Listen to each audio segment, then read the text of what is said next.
Salam sejahtera, salam bahagia saya ucapkan kepada saudara-saudari yang saya hormati sekalian. Yang berbahagia Dato' Muhammad Syafiq bin Abdullah, Timbalan Ketua Setiausaha Kementerian Kesihatan. Yang berbahagia Dato' Haji Aziz Muda, Presiden QPEX.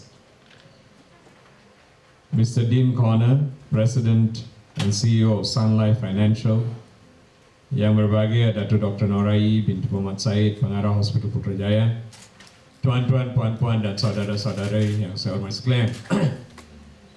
Terlebih dahulu saya ucapkan terima kasih kepada pihak QPEX dan Sun Life kerana telah mengadakan program pada hari ini untuk memberi sumbangan. Dan bila saya telah mendapat jemputan daripada QPEX supaya menghadiri program ini, saya telah lihat kepada surat itu beberapa kali kerana pada biasanya saya tidak hadir kepada majlis-majlis yang berkaitan dengan syarikat swasta. Tapi kali ini saya buat satu perbezaan kerana ada berkaitan dengan QPEX.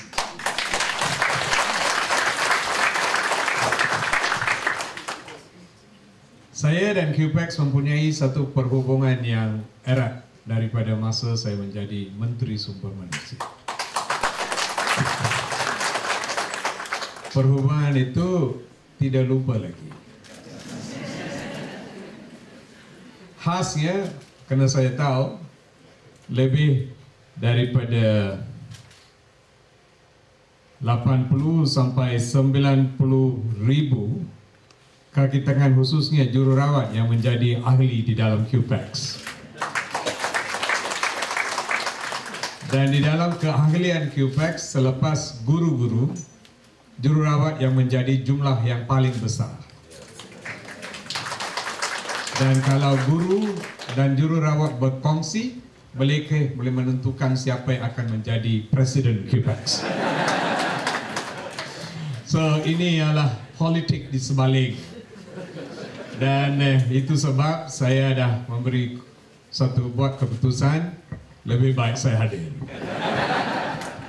Sebagai satu tanda sokongan kepada semua ahli-ahli QPEX yang ada di dalam Dewan ini.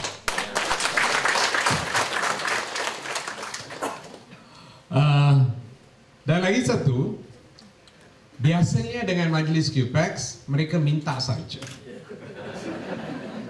Gaji kena dinaikkan, bonus kena ditambah, mau perumahan yang lebih baik, dan banyak. Hari ini beza, QPEX datang untuk beri.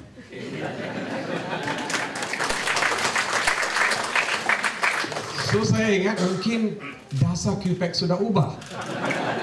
Daripada satu institusi yang selalu minta untuk menjadi satu institusi yang akan beri saja daripada sekarang. So bila saya rasa itu ialah satu kemungkinan yang boleh berlaku, saya merebut peluang itu untuk memberi sokongan supaya QPEX dari hari ini akan beri lebih banyak daripada minta. So daripada sudi itu saya cakap baiklah ini hari memberi dorongan kepada QPEX dan sokongan supaya lepas ini QPEX akan tampil ke hadapan lebih memberi. Bukan saja kita boleh minta juga lah. Tapi minta yang boleh lah. Tapi itu sudah luar daripada bidang kuasa saya sekarang. So saya ucapkan terima kasih kerana menggunakan perhubungan dengan Sun Life Financial Asia untuk memberi sumbangan hemodialysis machine dan high flow nasal cannula. Walaupun mungkin pada keseluruhannya sumbangan ini bukan yang begitu besar, tapi tujuannya yang lebih mustahil. The intention is more important. Dan daripada segi itu saya memang ucapkan terima kasih kepada pihak QPEX dan pihak Sun Life Financial.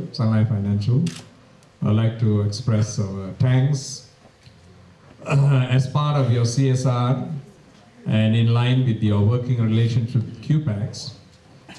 to come forth and give this contribution towards Putrajaya Hospital.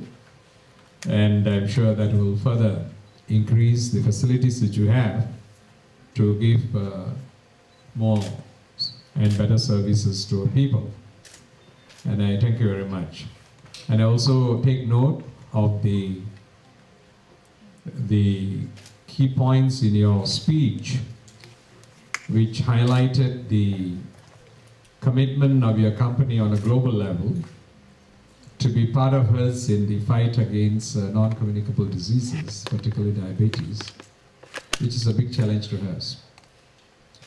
We recently released the National Health Morbidity Survey results for 2015, which I did about a week ago. And the results show that 17.5% of Malaysians are diabetic, those above 18 years of age. And the more tragic thing about that is only about 9% know that they're diabetic. That's in line with the figure which you showed just now. You said 1 in 11, approximately that. But ours is more than that. Only 9% know that they are diabetic. The 8.5% do not know that they're diabetic. The head of endocrinology for the national is sitting just in front of me. So it's on the onus on you, Zanaria, to make sure that you identify all the rest of the 8.5%. Well, there in the community, but we don't know who they are. That's our biggest challenge. They are there. So we have to identify them. Because these are the fellas who come to us with end-stage renal failure, with blindness due to diabetic complications, with non-healing ulcers requiring amputations and all that. And they are a big, big burden on our health system. So it's a big challenge and we are taking it very seriously.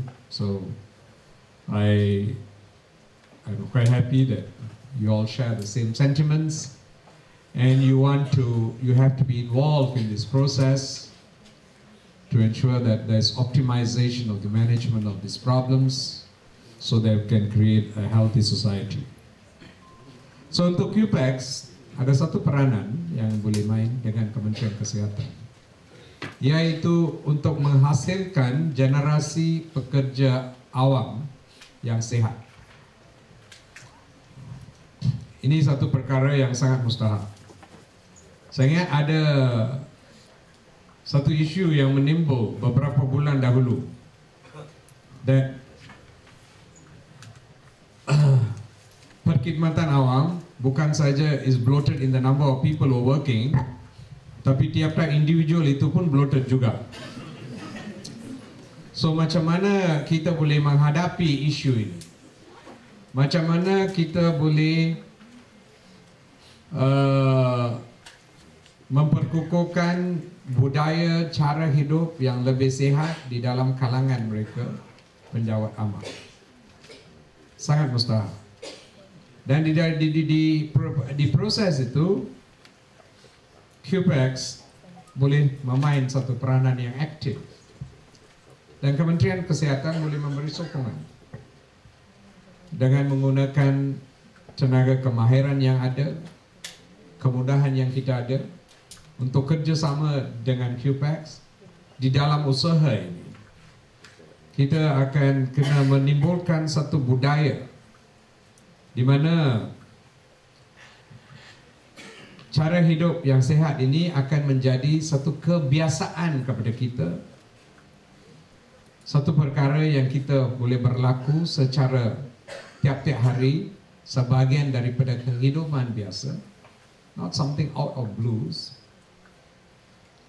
Dan kalau ini boleh dibuat, cara makan, cara pilihan makan. Di dalam National Health Morbidity Survey, selain daripada perkara berkaitan dengan kencing manis, yang sangat merunsingkan ialah the curve on cholesterol. Kencing manis, kolesterol punya curve daripada 2006 sampai sekarang is a straight line. Yang buat mathematics, it's a y equals to mx line curve. It's a straight line. It's just like that. going up and up. 47% of Malaysians above 18 years have got high cholesterol. That means those of you in this hall, half of you have got cholesterol. If you don't have, go and check. Have got high cholesterol. So inilah perkara-perkara yang di mana QPAX boleh memain. Selain daripada bonus dan gaji, kesihatan pun mustahak juga. You dapat gaji yang tinggi, bonus yang berbulan-bulan, tapi badan tak sihat, tak guna, tak boleh pakai duit itu. So lebih you kena melabur di dalam kesihatan. Melabur di dalam kesihatan, menghantar message kepada lebih daripada 1.1-1.2 juta keahlian dia ada di dalam QPAX. Take this as a message. Kita akan melahirkan satu generasi penjawat awam yang sehat daripada semua segi. Badan yang sehat, minda yang sehat, hati yang sehat, semua sehat. So ini yang kena menjadi salah satu daripada agenda QPAX. Dan bila Presiden QPAX cakap, ahlinya akan dengar. Dan so saya berharap ini boleh diambil kira. Kerana kadang-kadang, dan lagi satu perkara, generally this is another thing, intake of vegetables and fruits is miserable. Banyak, the survey menunjukkan jumlah mereka yang mengambil makan sayur-sayuran secara biasa di dalam makanan mengikut the portions yang telah ditetapkan dan makan buah-buahan di dalam semua makanan yang kita makan itu is 1 in 7 or 1 in 6. That means lebih daripada 80% penduduk Malaysia, we are not taking enough vegetables and fruits. And all this contributes to the problems which you are facing. Why Putrajaya Hospital always BOR is very, very high. Because all these unhealthy fellas in Putrajaya land up here. So to prevent that, we must start from the houses. You have to start from the houses. Putrajaya is a wonderful place to walk, to exercise, to run. I only see Zanaria running and husband running, nobody else running. So, so nobody does. Pejabat pukul 5 petang, lepas itu balik rumah duduk sampai besok pagi. Habis. So semua kemudahan yang telah disediakan di sini tidak digunakan secara optimal. Dan bila ia digunakan tahu, ini pun came out in the survey, very interesting. It's very interesting. I was saying assured, the peak of those who do physical activity actually peaks from the age of 40 to 55. It doesn't peak at the age of 16, 17, 18 or 19. Because only at the age of 40, when they come to the hospital, the doctor says, hey, you are in trouble, man, you better start walking. Then people start walking. So the message to physical activity in Malaysia is actually an alarm. It's not a desire to be healthy. Beza sangat. Satu ialah saya menjadi seorang yang sehat daripada awal sebelum mendapat penyakit.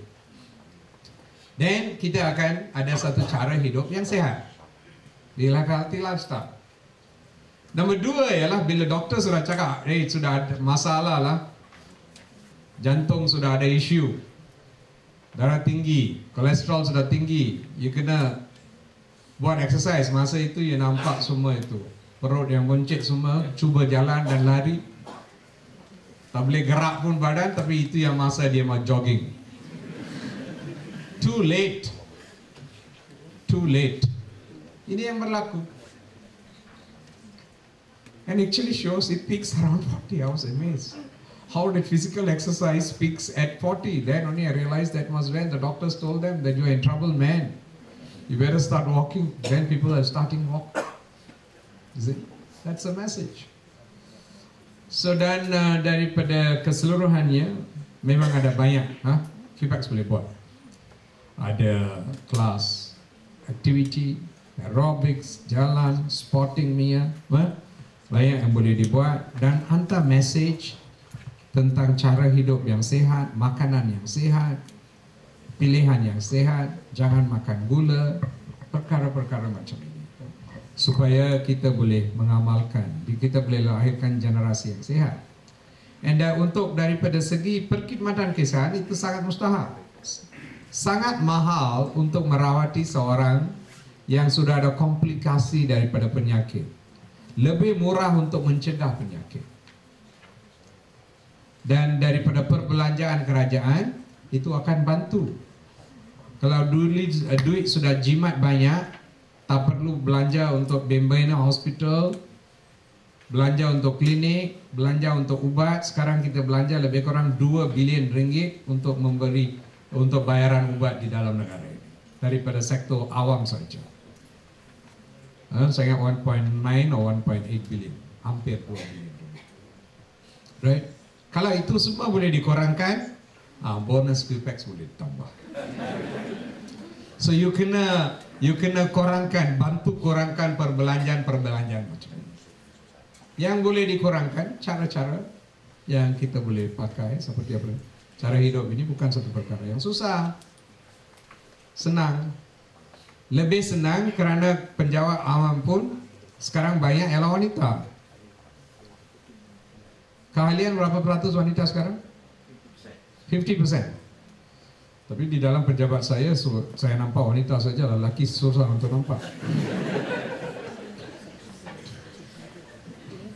My postcard meeting, the male species is a rare species. We are facing extinction. So mengapa wanita lebih senang? Kerana kalau mesej dihantar kepada mereka boleh menentukan apa yang akan dimakan oleh suami dan oleh anak-anak. Dan ini mesej ini akan memberi the multiplying effect, kuasa kegandaan yang begitu tinggi. That multiplying effect akan memberi kesan yang begitu tinggi, directing mothers and wives, because saya tahu banyak balik rumah masak. So mereka boleh buat masak benda yang betul, beli sayur-sayuran yang betul, dan beri makanan, mengedarkan makanan yang paling sesuai untuk anak mereka dan keluarga mereka. So Sun Life, thank you again very much for your support and assistance and for your working relationship with QPEX. And we all will work together to ensure this scourge of NCDs on the global platform can be battled and won, and we can ensure people can lead a healthy life. Dengan kata-kata itu, saya sekali lagi ucapkan terima kasih kepada semua pihak yang telah kerjasama untuk menjayakan program ini. Terima kasih, salam sejahtera, salam bahagia, dan salam berpuasa. Thank you.